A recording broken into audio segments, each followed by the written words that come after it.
बिस्मिल्लाहिर्रहमानिर्रहीम। आज होने जा रहा है कोई बहुत ही बड़ा काम, इसलिए आपको आपकी शेफ किचन फिलोसफर का सलाम। एक नए एपिसोड में एक नई हिम्मत, एक नई जुर्रत के साथ, एक नई मोहब्बत के साथ। देखें, जितनी बड़ी ये अल्लाह की नेमतें लग रही है, इतना ही प्यारा महीना माह रजब शुरू हो चुका है, जो मुसलमानों के लिए, ईमान वालों के लिए बहार का महीना होता है। इसलिए कि हम रजब, शाबान और रमज़ान ईमान की ऐसी बहार लेके आते हैं कि अगर हम इनको पूरी तरह अच्छे तरीके से दिन रात अल्लाह की याद में गुजार लें तो हमारी दुनिया भी बेहतरीन हो जाती है, हमारी आखिरत भी बेहतरीन हो जाती है। तो सबसे पहले हमने बावजू होना है, बहुत अच्छा सा तैयार होना है, इतनी प्यारी प्यारी अल्लाह की नेमतों पे अल्लाह का शुक्र अदा करना है, अल्हम्दुलिल्लाह रब्बिल आलमीन कहना है, दुरूद शरीफ पढ़ना है और जनाब बनाना है रजब के लिए, माह रजब के लिए बेहतरीन सा पुलाव। देखें, इसके लिए हमने ले लिए हैं 1 किलो चावल, 1 किलो गोश्त। और देखें, मैंने गोश्त को कितने प्यार से धोया है, मैंने उसके अंदर कोई किसी किस्म की कद्दूरत नहीं छोड़ी है, नहीं कि किसी किस्म का गंद नहीं छोड़ा। वो कद्दूरत एक गंदी होता है ना, अपने अंदर से भी साफ कर देना चाहिए। उसके बाद मैंने ली है इसके अंदर 2 प्याज़ें, 1 अदद टमाटर। इसको बहुत ही छुपा के डालना है, थोड़ा सा पुदीना और हरा धनिया जिसकी मैंने चटनी बनानी है। इसको पुलाव में बिल्कुल भी नहीं डालना, दूर से भी नहीं गुजारना। इसके बाद मैंने ले लिया है गरम मसाला, इसमें है 1 चम्मच ज़ीरा, 2 तेज़पात, 1 चिकन क्यूब गरम मसाला नहीं है लेकिन छुपा के आपने इसमें डाल देना है। बादियान के फूल हैं थोड़े से, और जनाब यहाँ पे है कुछ कुटा हुआ भुना हुआ जो है वो चीज़ें लेके, और उसका गरम मसाला हमने बना लिया है, ठीक है, ड्राई रोस्ट करके।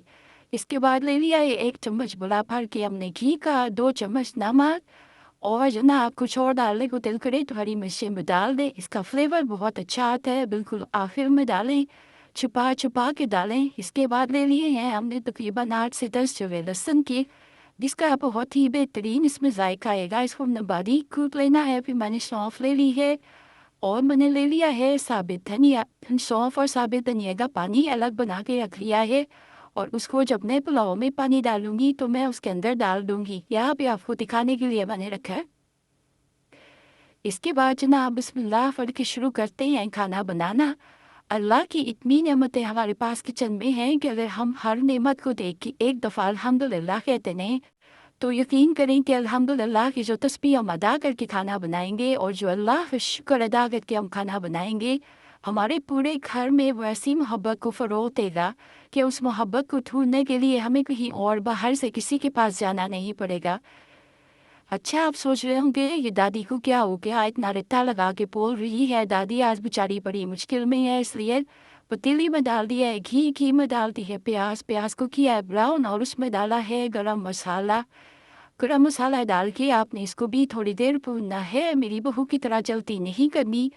अगर आपको पार्लर जाने की जल्दी है, किसी भी और काम की जल्दी है, तो मेरी बहू को होती है तो खाना खुदा के लिए मेरे से बनवा लें, यानी कि सास से बनवा लें, किसी और से बनवा लें, लेकिन अल्लाह की नेमतों की शुक्रगुजारी करके उसको पकाएं। ऐसा ना कीजिएगा कि चीज़ें रखी एक के बाद एक डाली, खुद को भी 3-4 सुना दी, धनिया को भी 3-4 सुना दी। उसके बाद जो खाना पकता है उसमें जायका कहाँ से आएगा? जायका तो भाग जाएगा बेचारा, डर के ही भाग जाएगा। ऐसी बहुओं से डर के जायका भाग जाता है। फिर हम भागे भागे होटल में जाते हैं, होटलों से खाना लाते हैं। होटल वाले भी बुरे नहीं होते, बेचारे अच्छे हैं, हमारे लिए पकाते हैं, लेकिन जो घर का खाना है उसके बाद बाहर कहीं हो ही नहीं सकती। इसके बाद देखिए, मैंने इसमें डाली है हरी मिर्ची। ये मैं अपनी बहू को लगाने के लिए डालती हूँ और उसको छुपा कर डालती हूँ। मैंने उसको आज तक नहीं बताया मैं इसमें हरी मिर्ची और टमाटर डालती हूँ। वैसे ऐसा काम सासों को भी नहीं करना चाहिए ना, ये मेरी भी गलती है। मतलब मुझे अपनी बहू को अपनी बेटी भी समझना चाहिए ना। बहुआँ भी बेटियों की तरह ही होती हैं, अपना घर छोड़ के आती हैं, माँ बाप छोड़ के आती हैं। आप ये घर के अंदर अपना लाड और मोहब्बतें ढूंढती रहती हैं, तो उनको जल्दी मोहब्बत दे दें इससे पहले कि वो निकाल के आपको बाहर कर दें। अच्छा जी, उसके बाद आपने देखा है मैंने इसके अंदर डाला है चिकन क्यूब, डाल दिया था पहले ही। मैंने इसमें गरम मसाला डाला है, और मैंने इसमें क्या डाला है, मैंने इसमें नमक डाल दिया है। नमक डाल दिया मेरे से गलती से, इस वक्त नमक डालना नहीं था, अपनी गलती भी बतानी चाहिए, नमक डालना था बिल्कुल आखिर में, ठीक है। क्योंकि अब इसमें होगा क्या, थोड़ी देर मेरी बूढ़ी हड्डियों को ज़्यादा खड़ा होना पड़ेगा, क्योंकि नमक का जायका चिकन में तो बहुत अच्छा आ जाएगा, लेकिन चिकन नमक के जायके से अकड़ जाएगा। चिकन थोड़ा सा या गोश्त अकड़ जाता है, तब नमक शुरू में डाल देना है तो हीट हो जाता है, खलता देर से। जैसे कुछ रिश्ते हीट हो जाते हैं ना, उनको समझ आ रही होती है अल्लाह से मोहब्बत करनी है, हमको समझ आ रही होती है दूसरे से मोहब्बत करनी है, उनको कब्र भी याद आ रही होती है, लेकिन वो हीट हो जाते हैं, कहते नहीं हम तो दुनिया में फसाद ही फैलाने आए थे, हमने फसाद ही फैलाना है। तो मेरे बच्चों, आपने फसाद नहीं फैलाना, आपने मोहब्बतें बांटनी है। देखें जैसे मैं मोहब्बत से चिकन को भूने जा रही हूँ। अब रिश्ते भी मोहब्बत मांगते हैं ना बेटा, उनको मोहब्बत से भूनना पड़ता है, हमको प्यार से भूनना पड़ता है। उनको प्यार के और मोहब्बत के वो तड़के लगाने पड़ते हैं उन खानों को, रिश्तों के, कि उनका जायका बेहतरीन हो जाए। अब देखिए मैंने उसको कितनी देर भून लिया, मुझे सांस चढ़ गया। अच्छा मैंने इसमें कलेजी डाल दी थी, कलेजी ये ना हमको ये ना मुझे कि दादी आपने कलेजी डाली, कलेजी तो टूट जाएगी, मैंने कलेजी खुद ही खा जानी है निकाल के थोड़ी देर के बाद। अगर मेरी बहू की नज़र ना पड़ गई, अगर उसकी नज़र पड़ गई ना हंडिया पे, फिर मैं कलेजी निकाल के उसको लाड से दे दूँगी, मनु बेटा नमक चिकना देखो कैसा लग रहा है, नमक चिकने का भी अच्छा टाइम होता है कलेजी से। ठीक है, अब देखिए मैंने उसमें डाल दिया था पानी, सौंफ और धनिए का भी। और अगर आपके पास 6 कप चावल हैं, आपने 8 कप पानी डालना है, तो 2 कप पानी कोशिश करें कि आप सौंफ और धनिए का डाल दें। ठीक है बेटा, अब पानी बॉयल हो रहा था, मैंने डाल दी है इसमें चावल। चावल डाल ही मत हो, डोंगा रखे और चम्मच उठा रही थी, ये ना सोचिएगा कि चावल छोड़ना ही कोई टिप थी मेरी। ठीक है मेरा बेटा, उसके बाद हमने जो है इसमें चला दिया चम्मच। अब देखिए दादी भी कितनी अच्छी रेसिपी बना रही है ना, इतनी अच्छी रेसिपी मेरी बहू तो नहीं बनाती। मैं उनसे छीन के मैंने हाथ की रेसिपी ली, मैंने कहा मैं आज जब कबलाव बनाऊंगी खुद भी खाऊंगी, सब में बांटूंगी।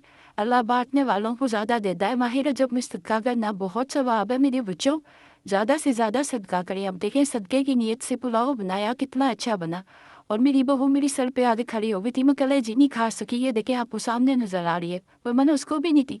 मैंने कहा तूने मुझे नहीं खाने देनी, मैंने तुझे नहीं खाने देनी, लेकिन आप ऐसा काम ना करिएगा, क्योंकि मोहब्बत भी बांटने से बढ़ती है, खाने में भी बरकत बांटने से आती है। बताए जितना बांटेंगे उतनी बरकतें आएंगी, और बरकत उस खाने की वजह से आपको मिलने वाली सेहत भी होती है, बरकत उस खाने की वजह से मिलने वाली आपको ताकत भी होती है। अगर आप इस नीयत से बना रहे हैं कि इस खाने से हमें ताकत मिले, और उस ताकत को इस्तेमाल करते हुए अल्लाह की हम ज़्यादा से ज़्यादा इबादत कर सकें, और हम ये खाना गरीबों में भी बांट सकें, अपनों को भी खिला सकें, पराओं को भी खिला सकें, कितना सवाब हो जाएगा ना मेरे बच्चों। और ये देखिए पुलाव क्या खूबसूरत लग रहा है, मेरी जवानी में मैं भी इतनी खूबसूरत थी जितना खूबसूरत पुलाव लग रहा है। बड़ा अच्छा मोहब्बत करने वाला बेहतरीन चेहरा लग रहा है पुलाव का। जो भी खाएगा इंशाअल्लाह अल्लाह उसकी भी मदद फरमाएगा, और उसको भी अल्लाह ताला बहुत सेहत और हिम्मत अता फरमाएगा। तो आपने बना के खाना भी ज़रूर है, और दादी के चैनल पे कमेंट भी करना है, और उसमें लिख के करना है सबसे अच्छी रेसिपीज दादी की होती हैं। तो ये शाही पुलाव है बेटा, बना के देखें, सादा सी रेसिपी है, सेहत देने वाली रेसिपी है, मोहब्बत बांटने वाली रेसिपी है। खुद भी बनाएं, औरों को भी खिलाएं, खुशियाँ बांटें। चैनल को ज़रूर सब्सक्राइब करें बेटा, और मेरी दादी के लिए कमेंट करें, लिखें कि दादी बहुत अच्छा खाना बनाती है। मैं और हिम्मत से आपको अच्छी अच्छी अपनी ढूंढ के पुरानी पुरानी रेसिपीज़ बताऊंगी, बहुत सारी आपको मज़े मज़े की चीज़ें भी सिखाऊंगी, बातें भी बताऊंगी जो आपके काम आएंगी इंशाल्लाह। कमेंट भी करना है, सब्सक्राइब भी करना है, लाइक भी करना है, और दादी के नाम का कमेंट करना है कि दादी खाना अच्छा बनाती। बाकी मेरी बहू भी बहुत अच्छी है, उसकी रेसिपी पे भी अच्छे अच्छे कमेंट करने हैं। जज़ाकल्लाह, अस्सलाम वालेकुम।